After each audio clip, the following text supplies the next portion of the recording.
Every day, I face a lot of questions from clients regarding divorce procedure. There are a lot of questions regarding what is the process to be followed, what are the alternative procedures which are necessary in order to acquire divorce in a court of law. So I'm essentially creating this video clip in order to enable or help personnel answer some fundamental questions so that we can fill some of their knowledge gaps regarding court procedure. Now, in case you wish to acquire a divorce, now see, the first objective should be to see whether you require a divorce at all, right? If you can, resolve it through counseling, that is the best. But however, if you've decided that you want to go ahead with a divorce, then there are two alternatives. Now, one is the divorce by mutual consent, which is under Section 13B of the Hindu Marriage Act. Now, this is one alternative, and this is the most preferred alternative because it does not result in any bloodletting with respect to either of the parties involved. For this purpose, you will have to, arrive at a memorandum of understanding with your spouse and arrive at a shared, agreement with respect to the terms and conditions of divorce and put that into your petition for divorce by mutual consent. And thus the courts will usually grant it, provided certain parameters are met.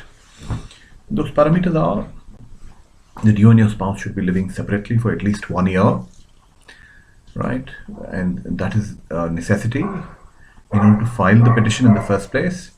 And then you'll have to go through two sets of petitions. One would be the first motion, and then there will be a second motion after a period of 6 months.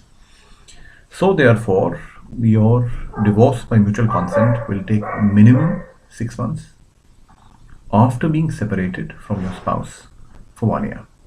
This is one alternative. This is the best alternative to acquire a divorce in India. Then the second alternative, in case the mutual agreement between the spouses is not there, and one of the spouses wants to acquire divorce, then what is the alternative? Now, the divorce is not granted by courts, because of any reason whatsoever, because of irretrievable breakdown of marriage. Though that has been one of the parameters which has been considered by the Supreme Court. However, the law still does not recognize irretrievable breakdown of marriage as a valid parameter for divorce. So therefore, there are essentially only two parameters which, if they exist, you can approach a court for acquisition of divorce, which are: number one is cruelty. Now, in case your spouse has subjected you to cruelty, then cruelty, of course, is a matter of interpretation. You'll have to have evidence of the kinds of cruelty which have been done on you. If the court finds that cruelty has actually happened on you, then the court can, grant you a decree of divorce.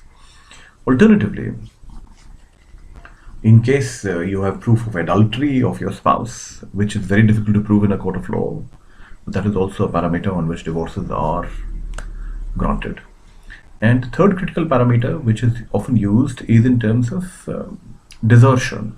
If your spouse has deserted you for a given period of time, this is also considered to be a very valid and potent reason for acquiring divorce. So these are the two procedures for acquisition of divorce. Now, let me just remind you that in case you do approach a court of law for the acquisition of divorce, you will need all the evidence regarding your marriage and your proof of residence and your identity proof, etc. Because the court has to make sure that the divorce is being granted to the right authentic people who actually got married, and the procedure of law and a court of law is not misused for any other or any undesirable purposes or objectives. So these are the two procedures or two alternative systems of acquisition of divorce in the Indian context.